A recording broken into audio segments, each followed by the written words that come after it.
In this video, we're going to be talking about proper ACL return to sport testing. I use my page a lot to talk about the importance of ACL testing, and this is a perfect example of that. So today I did an evaluation on a woman who was in her mid-20s, underwent ACL surgery last December with a hamstring graft. So we're talking about 10 months post-op right now. Didn't really get the greatest quality of care, kind of bounced between different PTs and things like that. Went essentially 5 to 6 months without doing any hamstring exercises. Eventually she went back to see her surgeon at about 8 months post-op. They performed sort of an initial return to sport testing, sort of get an idea about where they're at. When she was tested, her hamstring, at least based on the chart that I read, tested at 81%. If you think about it logically, she had a hamstring graft, meaning her hamstring was weaker. She didn't really have her hamstrings loaded for roughly 5 to 6 months, and then only did about 2 months of hamstring strengthening, and her hamstring tested at about 81%. So you kind of take a step back, that logically sort of doesn't make any sense, right? It's sort of borderline impossible, to be honest. And then I did isometric testing on her today, and she actually tested at 50% strength.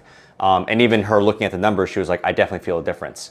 I didn't do anything special, to be honest. I really just did a seated knee flexion hamstring test at 9 degrees, used our device and did 3 reps on one side, 3 reps on the other, sort of always try to keep things as consistent as possible.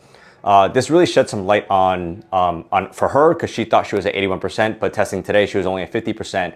And then even just doing initial, really light manual muscle testing, just to get an idea, she already knew there was a difference, and we used the device to sort of get actually clear-cut numbers. So yeah, this is just why having proper return to sport testing is so important, because if she just utilized those numbers, she's very, very close theoretically to being cleared to play or go back to all the sports she wants to get back into. But now, she sort of got to see that she was only at 50%. It's like, wow, there's still a lot of work to do. And I encourage all of you going through ACL rehab to make sure you're finding someone who really understands ACL return to sport testing and not just doing very basic generic things. They should be using different pieces of equipment to properly test you. It shouldn't be based on, 1 or 2 single tests. It should be what they call battery of tests. So 4, 5, 6 different tests, including psychological testing.